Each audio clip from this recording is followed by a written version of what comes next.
السلام علیکم ناظرین، پروگرام کردار کے ساتھ میں ہوں آپ کی میزبان عائشہ فیاض۔ آج ہمارے ساتھ موجود ہیں پاکستان کی سیاست کا ایک جانا پہچانا نام، ایک متحرک، پرعزم اور عوامی سیاستدان جنہوں نے ہمیشہ کھل کر بات کی اور اپنی عوام کے دلوں میں اپنا گھر بنایا۔ یہ ایک ایسے رہنما ہیں جنہوں نے چاہے وہ سیاسی میدان ہو یا پھر انتظامی ذمہ داریاں ہمیشہ احسن طریقے سے نبھائیں۔ ہم بات کر رہے ہیں وفاقی وزیر برائے ریلوے اور پاکستان مسلم لیگ نون کے سینئر رہنما جناب محمد حنیف عباسی صاحب۔ حنیف عباسی صاحب کا تعلق مری میں واقع ایک علاقے بروٹ سے ہے۔ ان کے تایا جان سرفراز عباسی صاحب پاکستان کے پہلے آڈیٹر جنرل تھے، ایک بہت باوقار اور نان کنفرمسٹ صوفی شخصیت جن کے حلقہ احباب میں جج، جرنیل اور اعلیٰ عہدیدان شامل تھے۔ مگر حنیف عباسی صاحب نے اپنی زندگی کا ایک خاصا حصہ لاہور میں اپنے ننیال کے ہاں گزارا۔ انہوں نے اپنی ابتدائی تعلیم لاہور سے حاصل کی۔ مسلم لیگ گورنمنٹ ہائی اسکول سے انہوں نے اپنا میٹرک کا امتحان پاس کیا اور ایف سی کالج سے انہوں نے اپنا انٹر کیا اور وہیں سے انہوں نے اپنی طلبہ سیاست کا بھی آغاز کیا۔ 1986 میں انہوں نے اپنی گریجویشن مکمل کی۔ ایک متوسط گھرانے سے تعلق رکھنے والے حنیف عباسی صاحب نے اپنے کاروبار کا آغاز بالکل محدود وسائل کے ساتھ کیا، مگر اپنی محنت اور لگن کے ساتھ انہوں نے اس کاروبار کو آگے بڑھایا، لیکن اپنی دل سے عوامی خدمت کا جذبہ کبھی بھی کم نہ ہونے دیا۔ چونکہ یہ گراؤنڈ لیول سے تعلق رکھتے تھے تو انہیں اپنے عوام کے مسائل اور ان کی مصیبتوں کا بخوبی پتہ تھا اور اس کو بہت اچھے طریقے سے سمجھتے تھے، اور یہی جذبہ بعد ازاں ان کی سیاست میں بھی نظر آتا ہے۔ اگر ہم ان کی بحیثیت ممبر قومی اسمبلی خدمات کی بات کریں تو وہ خدمات ہمیں نمایاں نظر آتی ہیں۔ Rawalpindi institute of cardiology, kidney institute, اگر ہم میٹرو سروس کی بات کریں یا پھر شہباز شریف پارک یا مزید اپ گریڈیشن پروجیکٹس، وہ سب حنیف عباسی صاحب کے دور حکومت میں راولپنڈی کا ایک نیا ترقی کا باب شروع ہوا۔ اگر ہم ان کی پارٹی کی بات کریں تو جس وقت سیاسی قیادت بہت مشکلات میں گھری ہوئی تھی اور سیاسی نسبت کی وجہ سے ان پر انفرادی طور پر کیسز بنائے گئے، انہیں جیل میں بھیجا گیا اور مشکلات کا سامنا کرنا پڑا، لیکن ان کی وفاداری میں کوئی جھول نہ آیا۔ یہ پارٹی کے ساتھ ایک مضبوط پلر کے طور پر کھڑے رہے۔ آج ہم حنیف عباسی صاحب سے ان کی ابتدائی زندگی، ان کی تعلیم اور ان کی موجودہ ذمہ داریوں کے بارے میں بات کریں گے۔ بہت شکریہ عباسی صاحب۔ تھینک یو سو مچ جی، مہربانی نواز۔ عباسی صاحب یہ بتائیے گا کہ آپ کی ابتدائی تعلیم اور ابتدائی زندگی کیسی رہی؟ چونکہ ہم نے جیسے ذکر کیا کہ آپ نے اپنا بچپن لاہور میں گزارا، تو وہ اقدار، وہ ماحول کیسا تھا؟ پہلی بات تو یہ ماشاءاللہ آپ نے ہر چیز جو ہے وہ زبانی یاد کی ہوئی تھی، تو یہ میں آپ کو کمپلیمنٹ کرنا چاہتا ہوں۔ تھینک یو سو مچ جی۔ میں ایکچولی لاہور، میری والدہ کا تعلق لاہور سے تھا، والد صاحب کا تعلق مری سے تھا، تو میرا جو پیدائش ہے وہ بھی لاہور کی ہے۔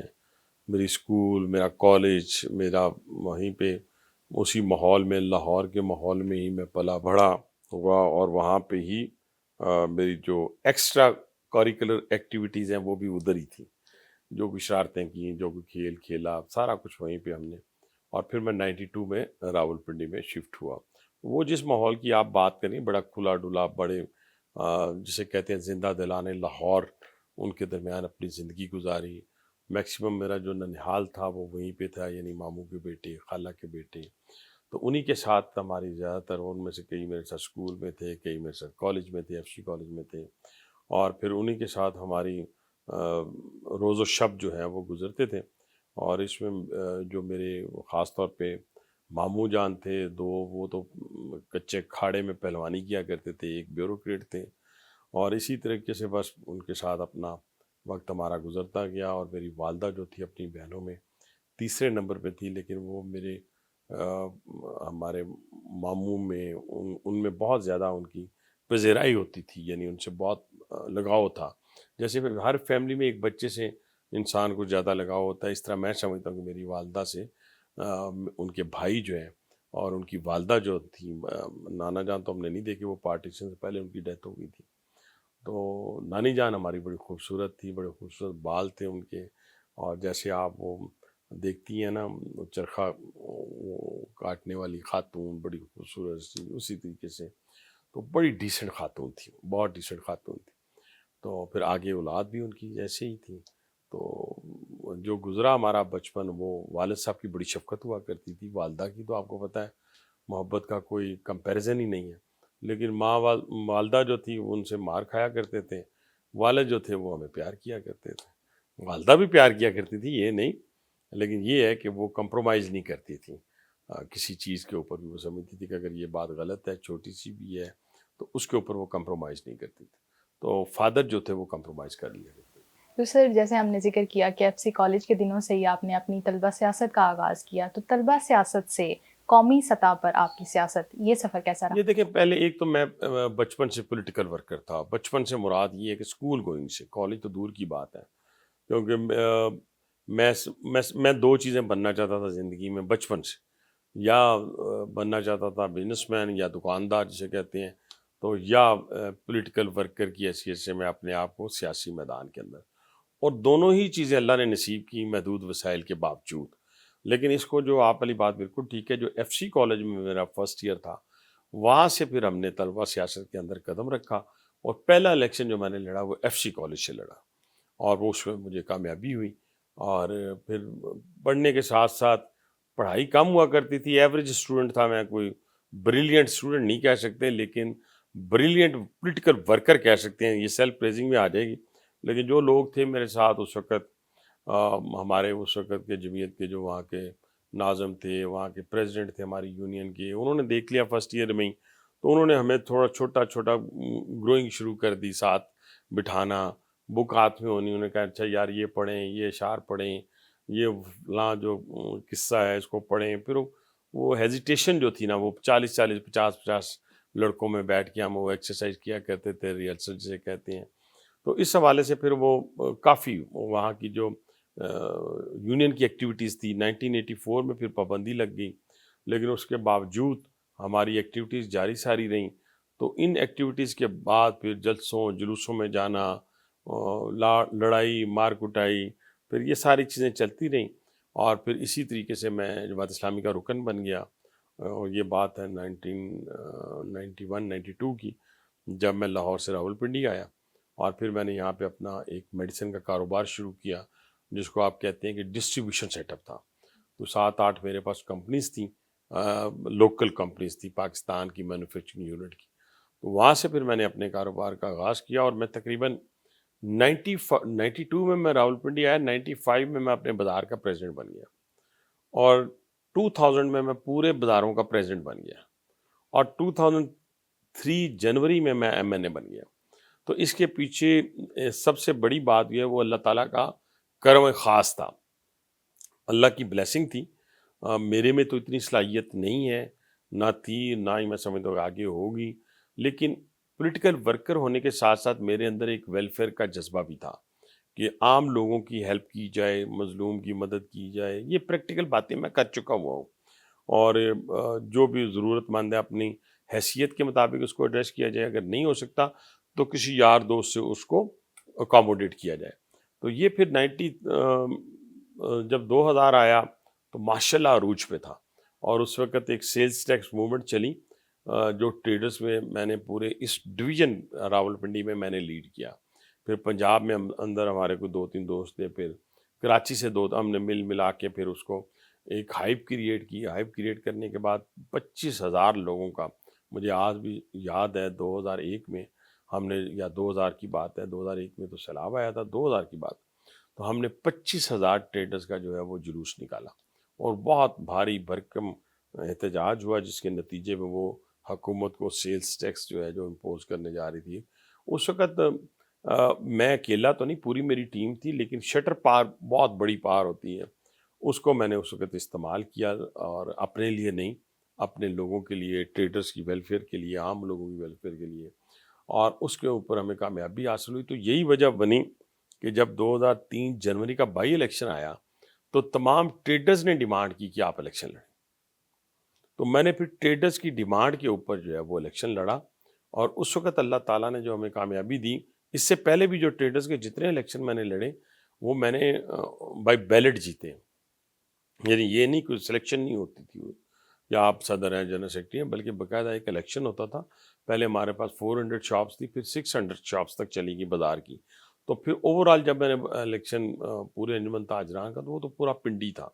تو اس کے بعد جب ٹریڈرز آگے ساتھ، تو پھر ہم نے ڈیسائیڈ کیا، اور پھر میں پہلی دفعہ جب منتخب ہوا تو میرے 60,000 تھے بائی الیکشن میں، اور جب میرا پولیٹیکل اپوننٹ تھا اس کے 9,000 تھے، یعنی ضمانتیں ضبط ہو گئی تھی. تو یہ سلسلہ چلتا رہا. اس کے ساتھ ساتھ ویلفیئر بھی چھوٹی چھوٹی چلتی رہی. کبھی ہم فری ڈسپینسری چلایا کرتے تھے، میڈیسن مانگ کے چلایا کرتے تھے. کبھی ہم بچوں کی شادیوں کے لیے جہیز کا بندوبست کیا کرتے تھے. کبھی کسی بیمار کی میڈیسن کا بندوبست کیا کرتے تھے. پھر 2008 آیا، دوبارہ الیکشن، دوسرا الیکشن، 5 سال وہ میں نے پورے کیے. پھر 2008 میں جب دوبارہ الیکشن آیا تو شہباز شریف صاحب مجھے نصیب ہوئے as a C M Punjab, اور میرے تھے 80,000، اور میرا جو اپوننٹ ہیں ان کے تھے 11,000، اور جو دوسرا بلکہ پیپلز پارٹی کے تھے ان کے 28,000.